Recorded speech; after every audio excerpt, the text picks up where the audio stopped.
오늘은 대리인 위주를 기다리시는 분들을 위한 강의입니다. 네, 저는 이번 강의를 하게 된 도마동 성당 보좌 김경수 바오로 신부입니다. 9월 초에 이 강의에 대한 전화를 받고 고민을 참 많이 했습니다. 오늘날의 신앙인이라는 주제로 부탁을 받았는데 어떤 내용을 말씀드릴 수 있을까 참 고민을 많이 했어요. 거의 한 달을 넘게 고민을 했는데요. 보통은 이 강의를 준비할 때 연령과 대상을 제가 알고 있고 또 상황에 따라서 강의 내용과 방향을 정하는데 이번에는 또 코로나 시기이기도 하고 또 제가 이렇게 영상을 통해서 또 이 강의를 들으시는 분들과 만나기 때문에 강의 대상을 특정할 수 없고 또 강의 내용과 방향을 정하기가 쉽지는 않았습니다. 그러다 보니 고민이 너무 많아졌어요. 기도와 묵상 속에서 나 자신이라는 오늘날의 신앙인에 대한 이 자전적인 강의가 되어야 하겠다는 결론을 또 그 안에서 스스로 냈습니다. 그러므로 이 강의는 또 어떤 학술적인 내용이나 교리상의 내용으로만 채워져 있지는 않고요.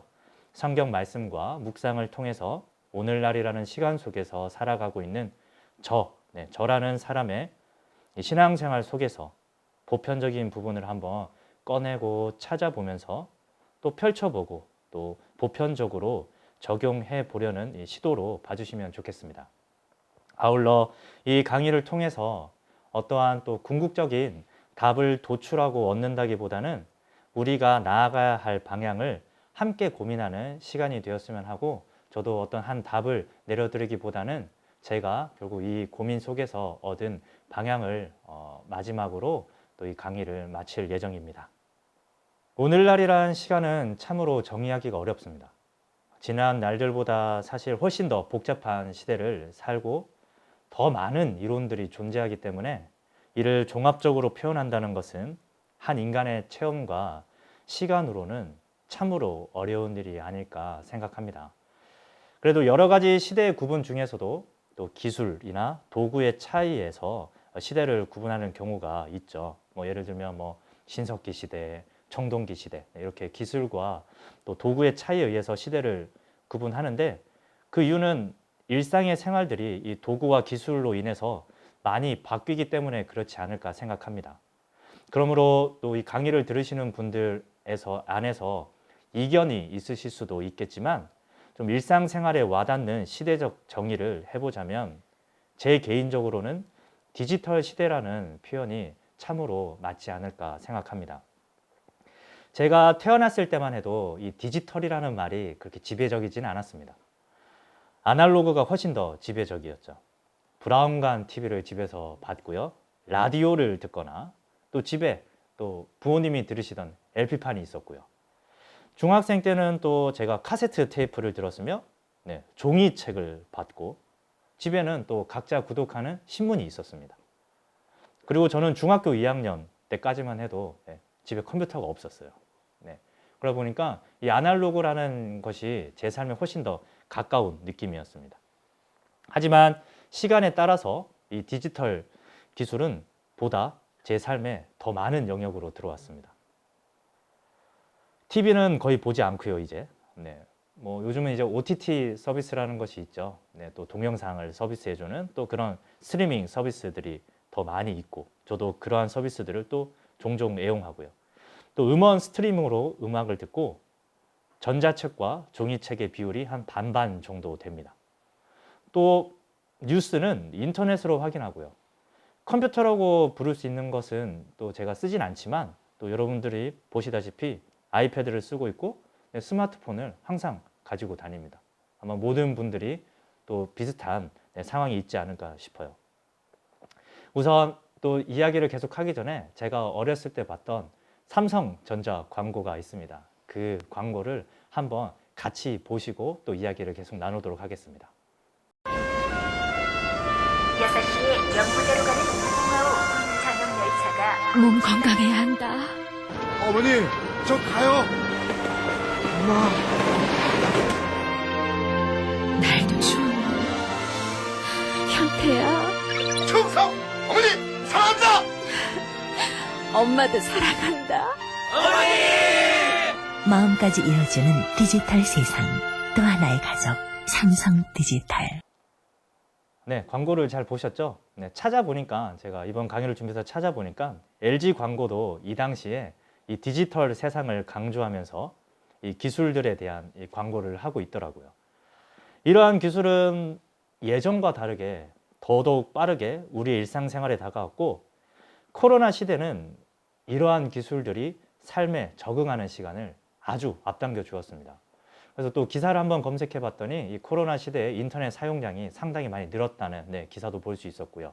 뭐 유튜브 사용량이나 또 OTT 서비스의 매출이 아주 급증했다는 내용들을 또 함께 찾아볼 수 있죠. 그래서 기사가 너무 많아서 이것은 따로 뭐 자료로 여러분들께 보여드리지 않아도 여러분 직접 검색하시면 충분히 찾아보실 수 있습니다. 기술의 개발 면에서도 또 그럴 수 있겠지만, 무엇보다도 이 기술을 이용하는 사람들의 적응 시간을 단축시켜 주었다는 점에서 이 코로나 시대에 이견은 없을 거라고 생각합니다. 이처럼 디지털은 더 빠르게 우리 시대에 다가왔고, 이 미디어의 주축이 되었습니다. 현재 우리가 소비하고 있는 대부분의 이 미디어는 디지털 기술을 기반으로 하는 이 인터넷을 통해서 이루어지고 있죠. 인터넷, 이 사실 인터넷이 없는 세상을 저는 꿈도 꾸지 않습니다.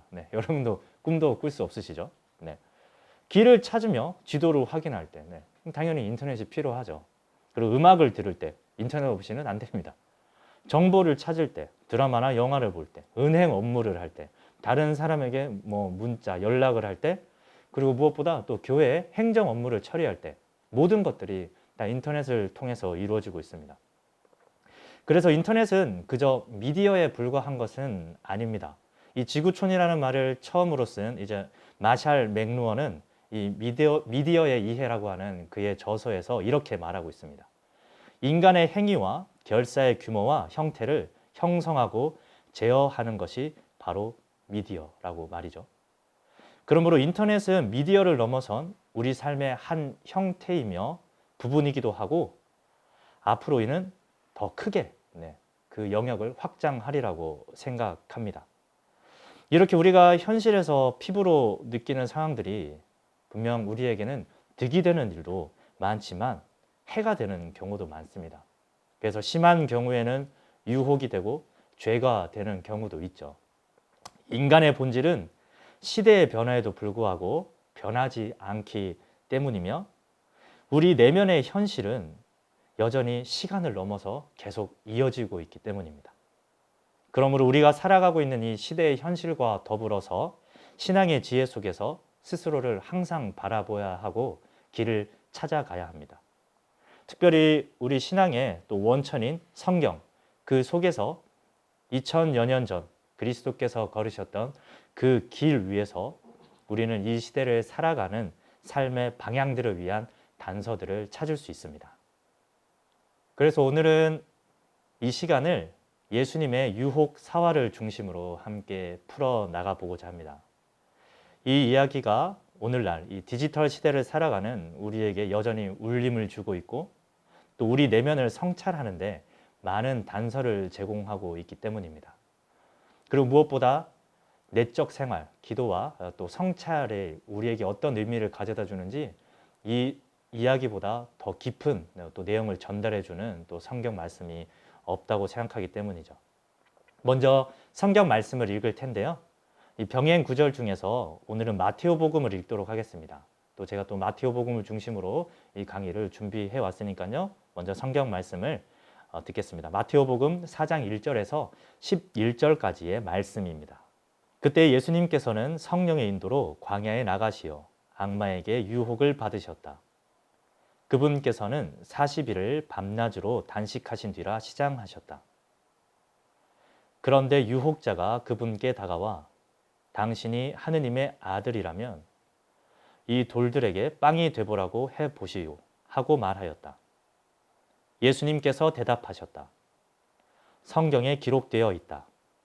사람은 빵만으로 살지 않고 하느님의 입에서 나오는 모든 말씀으로 산다. 그러자 악마는 예수님을 데리고 거룩한 도성으로 가서 성전 꼭대기에 세운 다음 그분께 말하였다. 당신이 하느님의 아들이라면 밑으로 몸을 던져보시오. 성경에 이렇게 기록되어 있지 않소. 그분께서는 너를 위해 당신 천사들에게 명령하시리라. 행여 내 발이 돌에 차일세라. 그들이 손으로 너를 받쳐주리라. 예수님께서는 그에게 이르셨다. 성경에 이렇게도 기록되어 있다. 주 너의 하느님을 시험하지 마라. 악마는 다시 그분을 매우 높은 산으로 데리고 가서 세상의 모든 나라와 그 영광을 보여주며 당신이 땅에 엎드려 나에게 경배하면 저 모든 것을 당신에게 주겠소 하고 말하였다. 그러자 악마는 그분을 떠나가고 천사들이 다가와 그분의 시중을 들었다. 예수님께서는 광야에서 40일을 단식하셨습니다. 이 40이라는 숫자가 성경에서 중요한 의미를 지니고 있습니다. 이 유혹과 정화의 시간인 동시에 마침내 하느님을 만나게 되는 시간을 의미한다는 점에서 이 40일이라는 시간은 예수님의 깊은 내적인 여정을 보여주는 시간이기도 합니다. 이 유혹 사화에서 예수님께서 겪으시는 유혹은 가장 깊은 차원에서 이루어지고 있으며 동시에 이 유혹의 끄트머리에 있는 것이라고 또 볼 수 있습니다. 40일이 되는 때 유혹자가 예수님께 다가왔다고 합니다. 이 유혹자의 말은 다음과 같습니다. 당신이 하느님의 아들이라면 이 돌들이 빵이 되라고 해보시오. 이 유혹을 그저 배고픔을 통한 유혹이라고 한다면 예수님께서 이 체험하신 유혹을 너무 단순화하는 말일 것입니다. 이 7극, 최근에 또 번역되어 나온 이 7극을 보면 이 식탐이라는 것이 제일 물리치기 쉬운 유혹이라고도 합니다. 한번 그 부분을 읽어드리겠습니다. 몸 안의 가정으로 식탐의 마음보다 나약하고 알기 쉬우며 이기기 쉬운 것이 없다. 나약한 것을 이기지 못하면서 강경한 것을 능히 이길 수 있겠는가? 라고 이제 7극은 말하고 있습니다. 예수님께서 체험하신 유혹은 결코 표면적인 유혹이 아닙니다. 그렇다면 40일이 지난 뒤에 유혹이 찾아오지 않았을 것입니다. 사실 배고픔이란 첫날부터 시작되고요. 배고픔을 채우기 위한 유혹을 말하고 있는 것이 아니라는 것을 우리는 알아야 합니다. 먼저 당신이 하느님의 아들이라면 이라는 이 악마의 말에 더 초점을 맞춰봅시다. 하느님의 아들, 모든 복음이 이야기하고 있는 예수 그리스도의 정체성이자 그분께서 가지고 계셨던 신원의식입니다.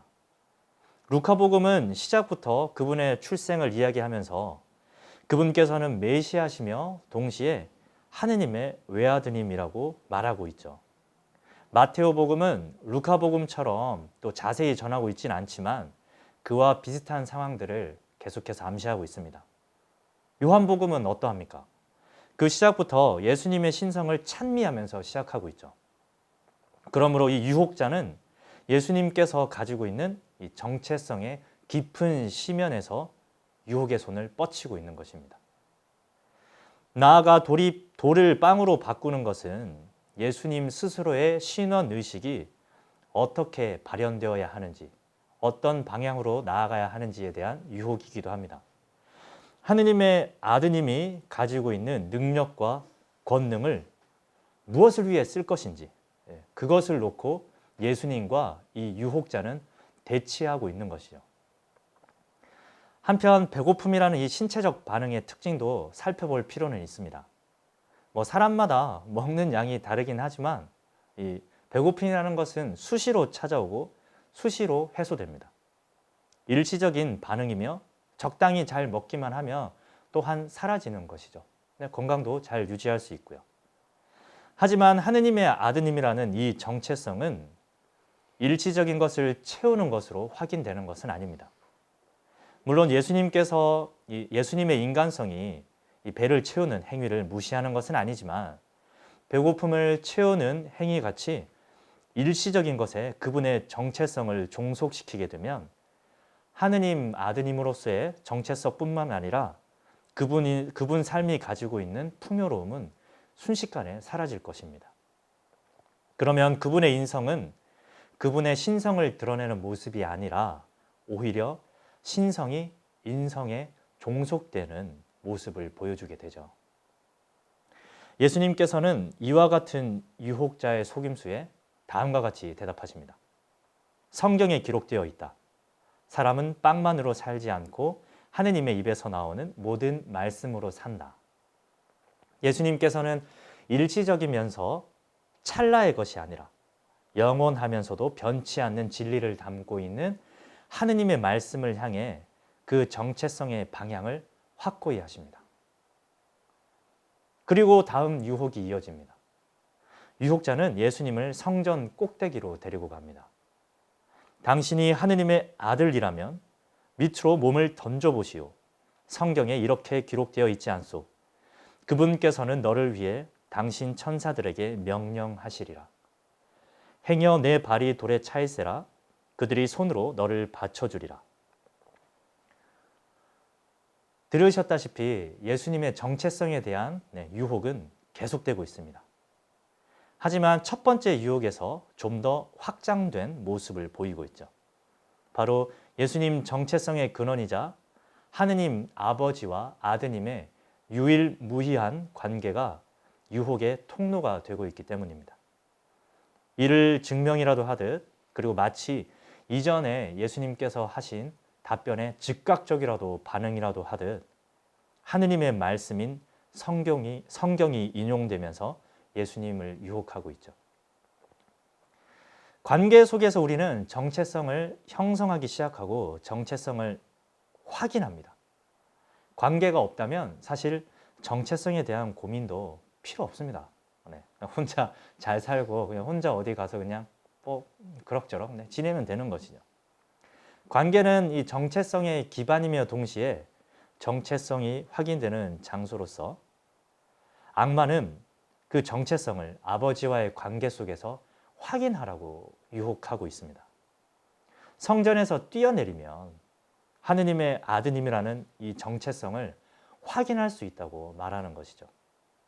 하느님께서 너를 구해주시면 너의 그 신원, 네가 지금 확실하다고 말하는 그 정체성이 드러난다. 그것을 이제 확인하자. 이에 예수님께서는 주 너의 하느님을 시험하지 마라는 성경 말씀을 통해서 예수님 자신의 정체성이 하느님의 어떤 기적이나 업적에 달려있는 것이 아니라 예수님과 아버지께서 맺고 있는 모든 순간을 통해, 그 관계의 모든 순간을 통해서 이루어짐을 보여주십니다. 그리고 무엇보다 예수님의 정체성은 관계 속에서 그 관계 안에 있는 사랑을 통해서 찬란히 빛나는데요. 이는 아버지의 뜻에 따라 당신을 내어주는, 당신을 위한 것이 아니라 당신을 내어주는 모습에서 보다 분명하게 드러나고 있습니다. 사랑은 자신을 향하는 것이 아니라 너를 향하는 것이기 때문에 그 정체성을 너를 향한 사랑 안에서 온전히 확인하고 계신 거죠. 사실 이런 유혹은 첫 번째 유혹부터 예수님에게 있었습니다. 일시적으로 자신을 채우려고 하는 유혹에서부터 이미 그 단서가 있었지만 두 번째 유혹에서 더 분명해지는 것이죠. 즉 자신을 향한 채움이 아버지를 향한 비움의 사랑으로 극복되고 또 정체성이 확인되고 분명해지는 것이죠. 이 정체성은 사랑에 달려 있다는 확고함이 예수님의 답변에 어려 있습니다. 마지막으로 악마는 예수님을 산 위로 데리고 올라가 세상의 영광을 보여주며 땅에 엎드려 자신을 경배하면 이 세상 권세의 모든 것을 주겠노라고 말합니다. 첫 번째 유혹과 두 번째 유혹을 지나온 예수님을 향한 아주 교묘한 유혹입니다. 이미 첫 번째 유혹과 두 번째 유혹에서 예수님께서는 당신 자신의 정체성을 분명히 하셨습니다. 그래서 마지막 유혹은 이 정체성을 교묘하게 이용하는 유혹으로 다가오죠. 이 마지막 유혹은 자신을 비우고 낮추는 모습으로 찾아옵니다. 바로 땅에 엎드린 모습이죠. 이는 사랑의 모습이기도 합니다. 그러나 자신을 낮추는 모습 속에는 교만이 숨겨져 있을 수 있습니다. 낮춤으로써 자신을 들어 높이는 것이죠. 또한 내어줌으로 드러나지만 그 실상은 채움인 것이고, 포기하는 듯 보이지만 얻으려는 것일 수 있고, 희생하는 듯 보이지만 이익을 바라는 것일 수도 있는 그 교만이 그 마음속 깊은 곳에서 숨어 있었던 것입니다. 우리는 이를 거짓 겸손이라고 부릅니다. 거짓 겸손은 겉으로는 사랑의 탈을 쓰고 있지만 속은 자신을 채우기 위해 호시탐탐 기회를 노리고 있는 모습입니다. 겉과 속이 다른 것이죠. 위선적인 것입니다. 사실 겉모습은 그저 거짓된 모습으로 포장되어 있는 모습일 뿐이죠. 이것을 알아내기란 참으로 쉽지 않죠. 그래서 이 마지막 유혹을 그저 예수님께서 악마를 숭배했거나 악마를 단순히 경배한다는 그런 얕은 모습으로만 바라볼 필요는 없습니다. 아주 예수님 마음속 깊은 곳에 감추어 있고 우리도 만나게 되는 바로 그 마지막 남은 교만의 모습이기도 하죠. 이번에 또 7극 얘기를 계속하게 되는데요. 올해 나온 따끈따끈한 신작이라서 그런 것 같습니다. 올해 그래서 저도 아주 도움이 되는 말씀을 많이 받고 또 여러분들에게도 또 추천드립니다. 특히 이 교만을 다루는 가장 첫 번째 장이 저에게는 인상적이었는데요. 아마 제가 좀 교만함을 가지고 있어서 그렇지 않을까라는 생각도 한번 해보면서요. 그중 이 교만의 교묘함을 표현하는 대목과 이 다른 그 어떤 그 유혹보다 교만이 얼마나 끈질긴지를 알려주는 대목을 좀 발췌해봤습니다. 좀 길지만 여러분들께서 들으시면 훨씬 더 이 내용을 이해하기 쉬우실 것 같아서 또 인용해봤습니다. 7극 1장에 있는 그 1장 또 1장 10에서부터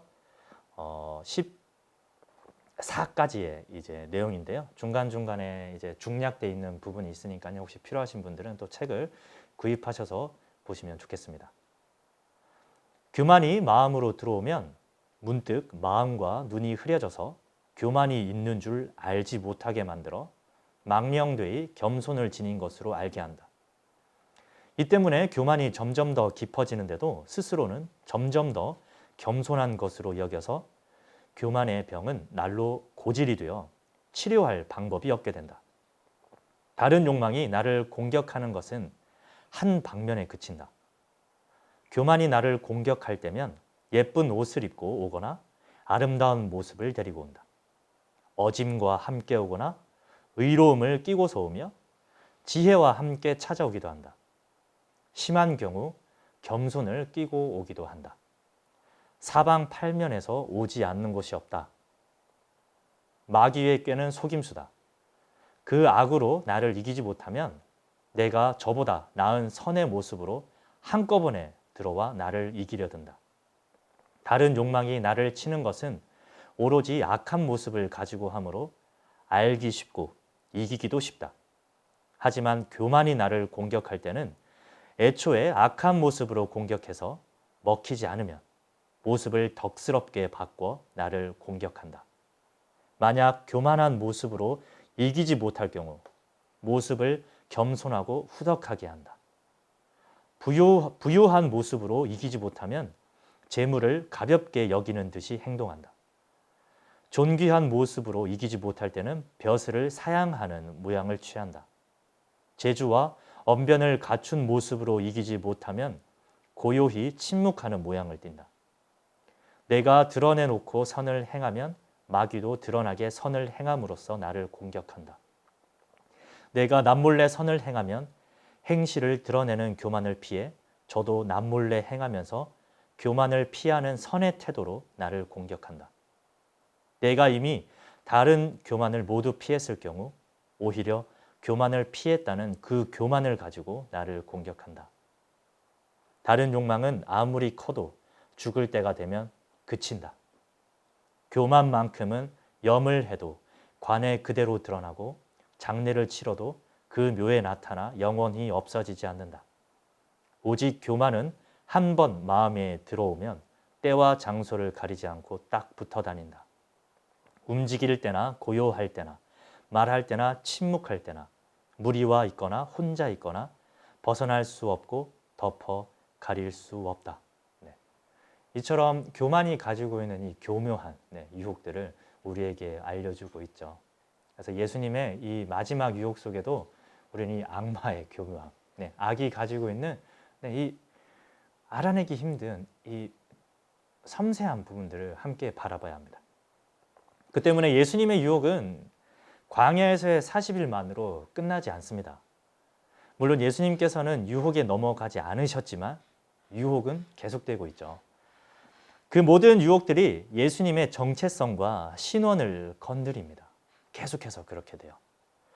대사제의 신문을 받으시면서도 그리고 사람들에게 조롱을 받으면서도 이 정체성을 확인하라는 요구가 계속되고 있고 정체성을 계속 드러내라고 하는 이 권능의 행사에 강요를 받습니다. 그때마다 광야에서의 유혹은 되풀이되고 있죠. 내가 명령하오 살아계신 하느님 앞에서 맹세를 하고 당신이 하느님의 아들 메시아인지 밝히시오. 성전을 허물고 사흘 안에 다시 짓겠다는 자야 너 자신이나 구해보아라. 내가 하느님의 아들이라면 십자가에서 내려와 보아라. 하느님을 신뢰한다고 하니 하느님께서 저자가 마음에 드시면 지금 구해내보시라지. 나는 하느님의 아들이다 하였으니 말이야. 계속해서 예수님의 정체성을 건드리는 유혹들은 끝이 없습니다. 앞서 말씀드린 대로 예수님께서 악마 숭배를 하시는 분이라고 생각하지 맙시다. 예수님께서는 마음속 깊은 곳에 있는 이 사랑 속에 악마가 교묘하게 숨겨놓은 그 유혹의 씨앗이 분명히 있었고 예수님께서는 자기 낮춤의 거짓된 모습 속에서 악마의 유혹을 바라보셨습니다. 이 씨앗을 계속 두면 예수님의 정체성은 사실 천천히 파괴되어 가게 됩니다.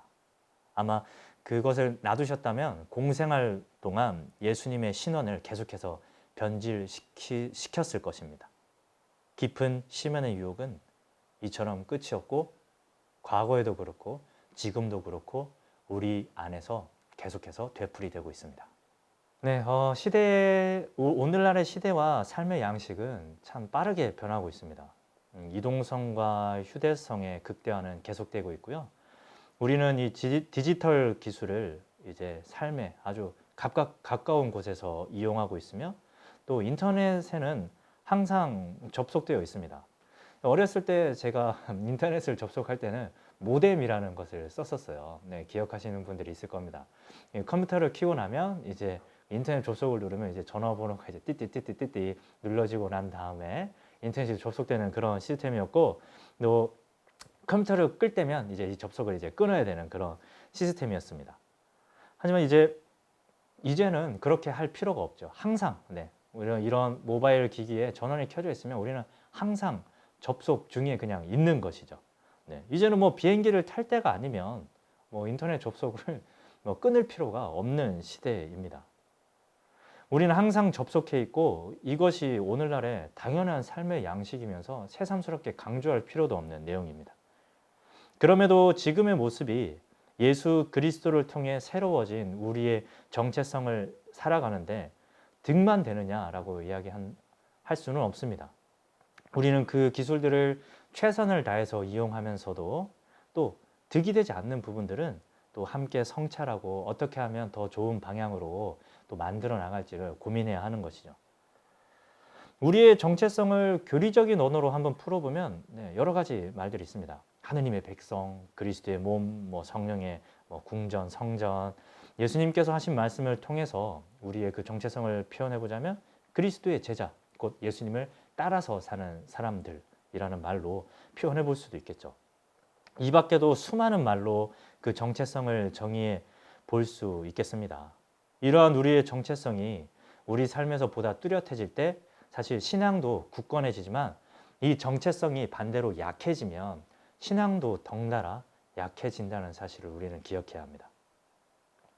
오늘날 이 디지털 문화 속에서 밀접하게 이런 그 문화 속에서 밀접하게 컨텐츠들을 접하면서 체험하는 것은 참 좋은 컨텐츠들이 많다는 것입니다. 또 많은 신부님들, 또 많은 교구에서 또 신앙적인 또 컨텐츠들을 만들어내고 있고 또 일반 또 많은 사람들이 이 컨텐츠를 만드는 일에 뛰어들어서 또 양질의 컨텐츠들 또 그 퀄리티가 상당히 이제 높아지고 있다는 것도 분명한 사실입니다.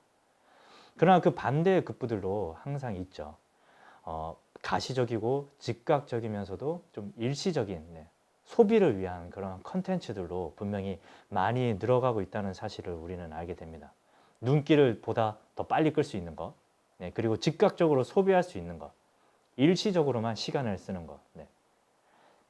그래야 새로운 것을 다시 찾고 또 새로운 것에 빠지고 소비하는 시간을 가질 수 있기 때문에 이러한 경향들은 또 많이 늘어가고 있는 추세입니다.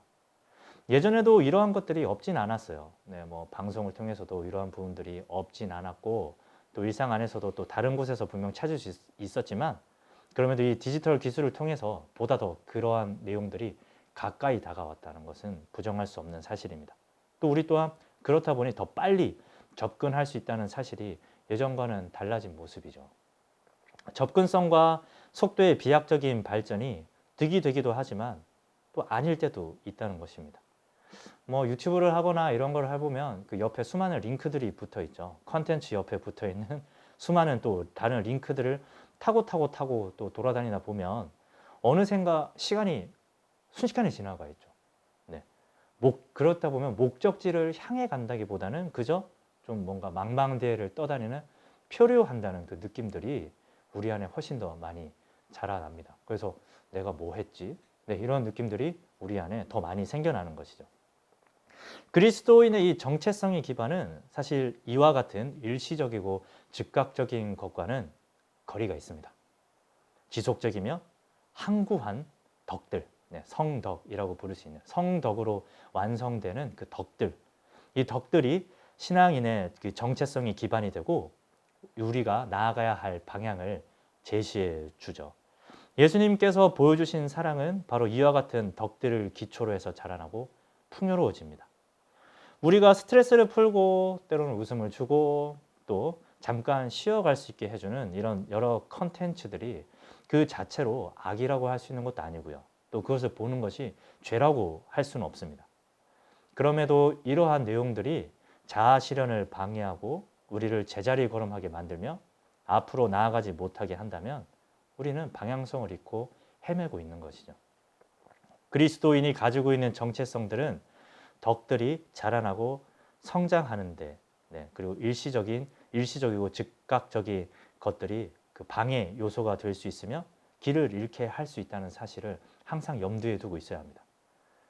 그러므로 디지털 문화 속에서 우리가 방해를 받고 있다면 이 문화 속에 있는 일부분이 우리에게 유혹이 될 수도 있다는 사실을 항상 자각하고 있어야 됩니다.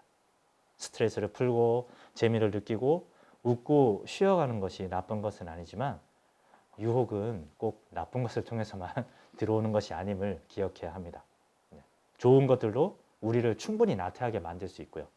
방향을 잃게 할 수 있으며 우리 안에 있는 이 사랑을 변질시킬 수도 있고요. 약하게 만들 수도 있습니다. 디지털 문화 속에서 우리는 어떻게 되어가고 있는가 스스로가 성찰을 볼 필요가 있는 것이죠. 말씀드린 대로 그리스도인의 이 정체성은 지속적이고 항구한 덕들 속에서 자라나는 이 사랑 속에서 계속해서 뚜렷해지고 분명해지는데 이 과정은 뭐 한순간에 팍 끝나는 것이 아니라 이 성장의 과정을 요구합니다. 이 성장의 과정 속에서 하나의 전환점이 일어나는데요. 그것은 바로 받는 것에서 이제 주는 것으로의 전환점입니다. 계속해서 받다가 주는 것과 받는 것이 또 동시에 일어나기도 하지만 그리고 이 전환점을 지나가고 나면 주는 것이 더 많아지는 순간들이 오게 되는 것이죠. 그러므로 이 정체성의 확인은 받는 것을 통해서 확인된다기보다는 어느 정도 성장한 후에는 주는 것으로 확인합니다. 마치 예수님의 그 모습과 비슷하죠. 그런데 2011년도에 베네딕토 교황님의 이 홍보주일 담화를 보면 참으로 인상적이고 또 예언자적인 내용들을 엿볼 수 있습니다. 이 디지털 커뮤니케이션은 몇 가지 전형적인 한계를 지니고 있습니다. 곧 소통의 일방성, 자기 내면 세계의 일부만을 전달하려는 경향, 자칫 자아 도취에 빠질 수 있는 자기 허상을 만들어낼 위험 등이 바로 그것입니다. 이 디지털 시대를 살아가면서 우리는 이 기술을 소통의 창구로 이용할 수 있고 또 이 소통 창구를 통해서 이 관계 형성이 가져다주는 이로움을 결코 무시할 수 없습니다. 이 코로나 시대에 우리가 또 대면으로 만나지 못했을 때 이 디지털 기술로 이루어지는 비대면의 또 그 기술을 비대면을 통해서 우리는 더 많은 만남을 또 이루어 나갔죠. 또 그것이 있었기에 또 우리가 이 시기를 어느 정도 잘 견뎌왔다고 또 생각합니다. 그러나 한편으로는 그 안에서 이루어지는 관계들의 형태가 우리의 정체성을 온전히 가꾸어 나가게 해주기보다는 자신의 좀 그릇된 경향을 강화하거나 한 부분만을 또 극대화하려는 그런 모습을 또 띠고 있고요.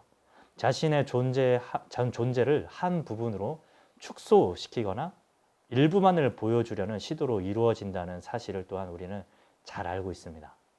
거짓으로 꾸며져 있는 이 소셜 미디어들의 이 계정들은 사실 극단적인 얘기도 합니다. 하지만 새로운 미디어 안에서의 소통은 정체성의 약화로 이루어지게 되면 우리는 주기보다는 확인하려고 하고 타인을 통해서 또 우러나오는 마음에서 다가가기보다는 자꾸 그 사람들의 반응을 통해서 나를 자꾸 채우려는 경향으로 이어지게 되죠. 사실 타인의 시선에 그 더 확신의 무게를 두게 되는 것입니다. 내 안에 우러나오는 확신들이 조금씩 줄어들게 되죠. 저도 이런 SNS 종류의 활동을 지금은 하지 않고 있는데 아마 제 기억으로는 신학교 5학년 때까지 제가 했던 것으로 기억하고 있습니다. 하지만 그 활동을 통해서 제 안에 뿌리 내리고 있는 경향들을 계속해서 성찰하고 바라보다 보니 저 개인적으로는 모든 분들이 그렇지는 않지만 저 개인적으로는 바로 이 베네딕토 교황님께서 말씀하셨던 경향들이 제 안에서 강화되고 있는 것들을 저 스스로 확인했기 때문에 그 신학교 5학년 때부터는 이제 SNS 활동을 다 이제 중단하고 지금 이제 이제 어떤 것도 하지 않고 지내고 있죠. 이와 같은 경향들은 우리 안에서 지속적이고 항구하게 이루어지는 일들에 대한 의심을 가져오기도 하고요. 한편으로는 불안과 두려움을 통해서 지속적으로 자신을 확인하려는 마음의 움직임을 불러일으킵니다. 나도 모르게 반응을 살피는 거죠. 댓글을 확인하게 되고 누가 올리는 그 글들을 나도 모르게 계속 신경 쓰게 되는 거예요. 알림을 자꾸 기다리게 되는 그런 모습도 있을 수 있죠. 자신도 모르게 확인을 받기 위해 보여주고 인정받기 위해 표현하는 것입니다. 그래서 그 사람의 내면을 잘 들여다보면 사랑이 아니라 불안이 바로 불안감이라는 것이 내가 보여지는 것, 보여주는 것에 원동력이 되고 있음을 들여다볼 수 있죠. 때로는 이 불안이라는 감정은 꼭 나쁜 것만은 아닙니다. 때로는 누군가를 통해서 비교하면서 내가 좀 뒤처지고 있나? 이런 불안감은 또 다시 나를 좀 채찍질하는 도구가 될 수도 있고요. 또 성장의 원동력이 될 때도 있습니다. 하지만 이 전환점, 아까 제가 말씀드렸던 받는 것에서 주는 것으로의 전환점을 돌아서서 앞으로 나아갈 때는 이 불안이란 힘이 가지고 있는 한계성을 체험하게 됩니다. 자신을 내어준다는 것은 불안이 아니라 사랑으로만 이룰 수 있고 완성할 수 있는 단계이기 때문에 그렇습니다. 우리는 예수님께서 겟세마니에서 하셨던 기도를 통해서 이러한 내용들을 좀 더 깊이 바라볼 수 있습니다. 이 기도 속에서 예수님께서는 두려움을 느끼셨던 것 같아요. 분명하게 두렵다, 산란하더라고 표현하시지만 엄청 그런 것들을 우리가 감정적으로 느낄 수 있는 부분은 없습니다. 그럼에도 분명 우리는 그분 내면의 두려움을 만날 수 있지만 한편으로 사랑으로 극복하시는 모습 또한 만날 수 있어요. 그분은 그 기도 속에서 자신을 십자가 희생 제물로 내어주시기 위해서 당신 안에 있는 하느님 아버지를 향한 사랑을 다시 한번 확인하셔야 했습니다. 두려움은 십자가를 피하게 했지만 사랑은 십자가를 지고 나갈 수 있는 힘이 된다는 것을 명확하게 보여주시죠. 그래서 제 뜻대로 마시고 아버지 뜻대로 또 하시라는 그 예수님의 말씀은 이 두려움을 넘어선 당신 사랑의 확인이기도 합니다. 마지막으로 앞서 말씀드린 이런 또 경향들은 우리 안에서 거짓된 모습을 또한 만들어내기 쉽죠. 이 불안감, 또 이런 또 두려움들은 우리 안에서 거짓된 모습을 만들어냅니다. 누군가는 이 거짓된 모습이 커서 드러나기도 하지만 누군가는 크지 않아서 감추어져 있기도 합니다. 한편으로는 또 자기 기만으로 감추어져 있는 경우들도 있죠. 내가 자선을 베풀 때에는 오른손이 하는 일을 왼손이 모르게 하여라 라는 마테오복음 6장 3절의 말씀이 있습니다. 이 말씀을 통해서 사랑의 참된 방향은 사실 드러나는 것이 아니라 드러나지 않아도 실천할 수 있는 성실함의 덕에 있다는 것을 알게 됩니다. 보여주는 것 자체가 악이나 죄는 아니지만 보여주는 행위를 통해서 들어오는 유혹들도 있다는 것을 저는 사제 생활을 통해서 잘 알고 있습니다. 아마 이러한 유혹들은 신자분들보다는 사제인 제가 더 많이 느끼고 또 많이 넘어가는 또 유혹이 아닐까 싶어요. 왜냐하면 사제는 어쩔 수 없이 그 공적인 신분을 가지고 있고 자연스럽게 드러나기 때문입니다. 하지만 더 많이 인정받고 드러나는 것 속에서 더 많이 인정받고 더 많은 신자들의 관심과 사랑을 받고 더 많은 이들에게 거룩하다는 말을 들을 수 있는 환경은 분명히 유혹이 들어오는 통로가 될 수 있다는 것을 저는 삶으로 체험하고 있고 아마 많은 사제분들께서 또 동시에 체험하고 있는 유혹이 아닐까 합니다. 예수님께서도 또 바리사이나 민족의 그 지도자들에게 말씀하실 때 드러내놓고 하는 행위들을 또 비판하셨죠. 어찌 보면 그 비판에서 자유로울 수 없는 것이 또 우리 사제들의 모습이 아닐까도 생각합니다. 그 안에는 또 두려움도 있지만 또 교만이라는 녀석도 작용하고 있습니다. 높아져 있는 나 자신이죠. 떨어지길 두려워하고 부서지길 무서워하는 또 마음입니다. 보여지는 모습은 겸손하고 성실하고 헌신적입니다. 그러나 이러한 아름다움의 모습의 방향이 사랑이야 라는 나만의 착각을 가지고 살아갈 때도 분명히 있죠. 이것을 알아내기란 생각보다 쉽지 않아요. 이 착각이 너무나도 교묘하기 때문입니다. 실제로는 사랑하는 자체에서 그 기쁨을 느끼는 것이 아니라 자신이 높아지는 것에 더 기쁨을 느끼고 있음을 보게 됩니다.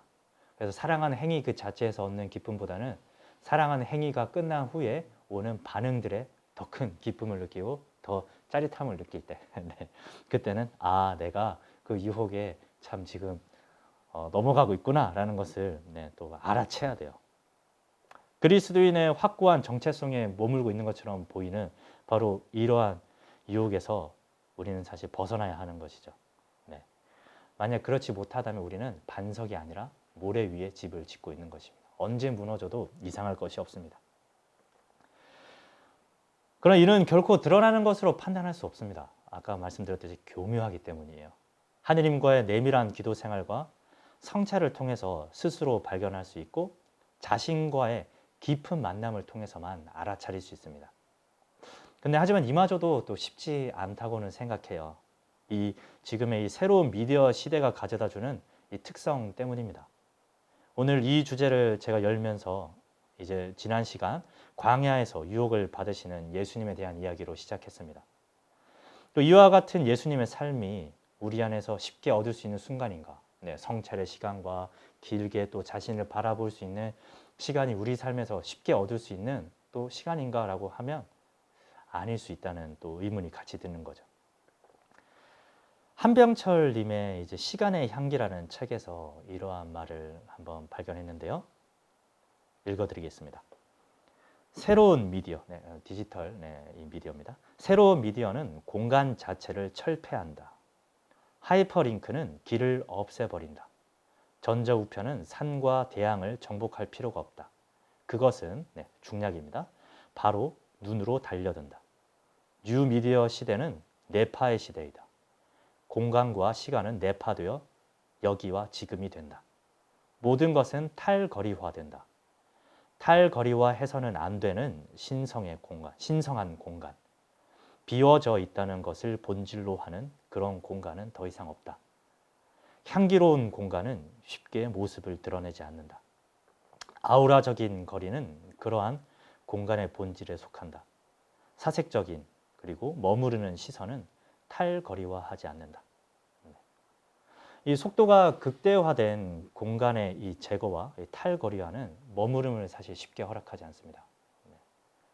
이 여정이라는 것을 한번 생각해 보면 좀 쉽게 이해할 수 있죠. 예전에는 뭐 출발지와 목적지 사이에 긴 시간들이 존재했고 또 그 시간들은 하나의 머무름을 형성해주고 사색과 또 많은 성찰거리를 제공해 주었습니다. 하지만 디지털 시대는 사실 이런 여정이라는 것이 사실 그 안에서는 존재하지 않죠. 키고 보면 끝입니다. 그러다 보니 우리가 내적인 시간을 가진다는 것이 이 시대에 또한 또 얼마나 어려운 일인가를 한번 돌아보게 돼요. 이 내적인 여정 중에 이 머무름은 의미를 찾게 하고 때로는 뒤를 돌아보게 해주고 혹은 앞으로의 방향을 다시 잡게 해줍니다.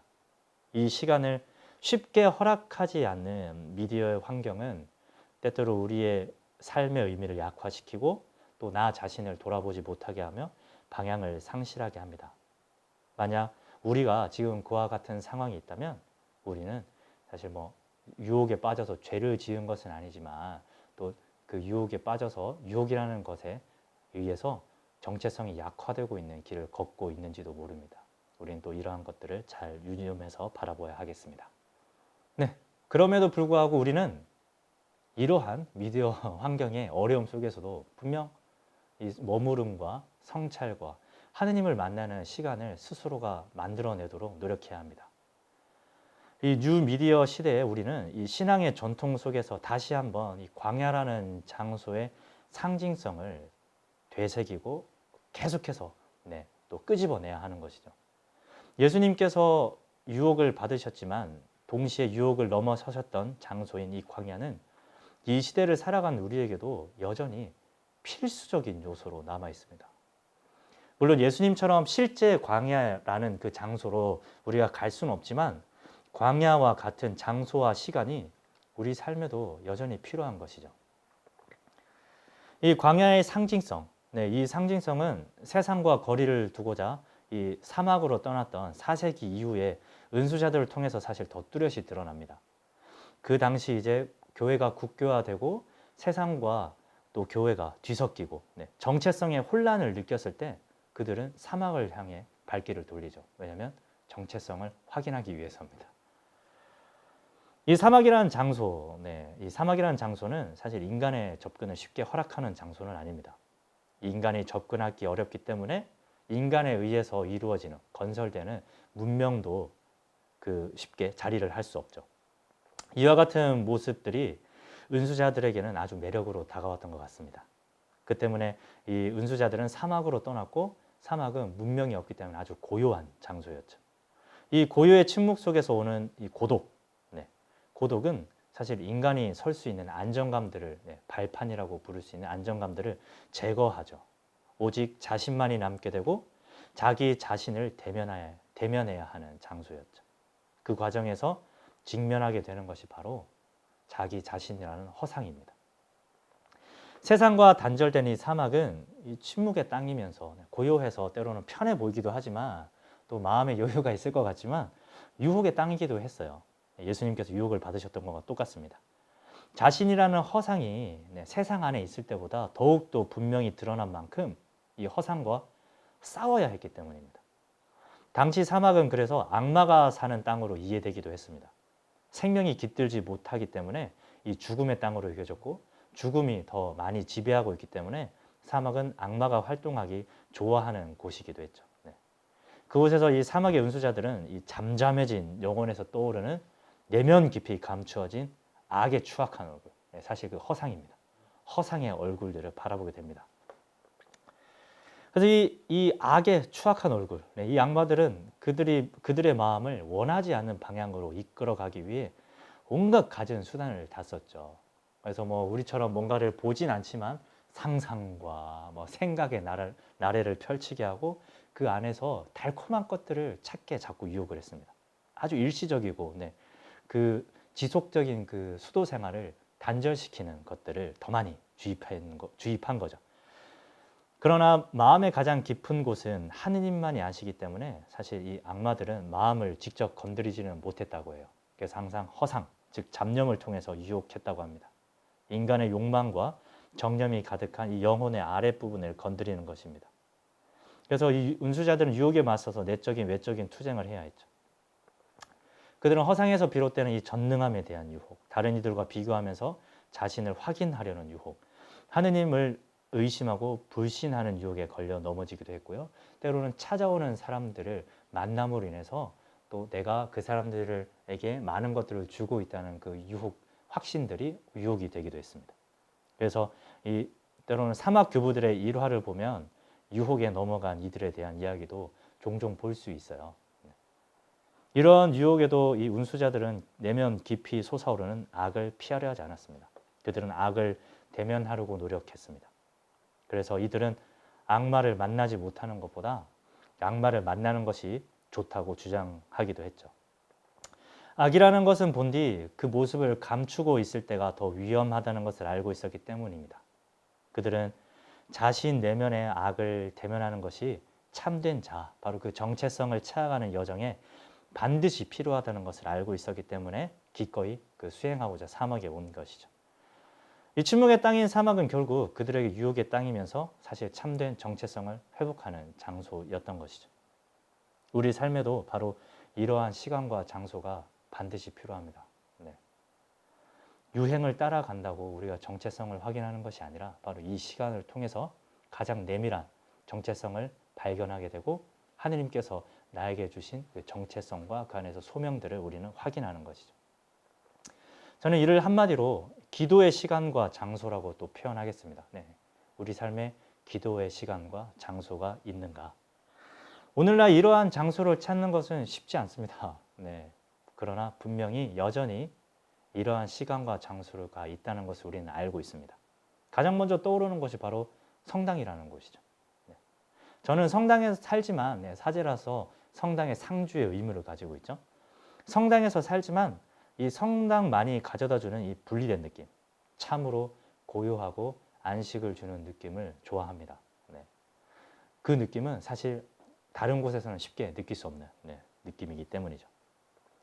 도심 한가운데 이 성당이라는 장소가 있지만 분명히 그 안으로 문을 열고 들어가면 세상과는 내적인 거리가 있으며 또 비워져 있고 신성함이 그 안에 머무르고 있습니다. 이곳에 머무를 때면 가장 먼저 세상과 동떨어져서 나 자신을 발견하게 되죠.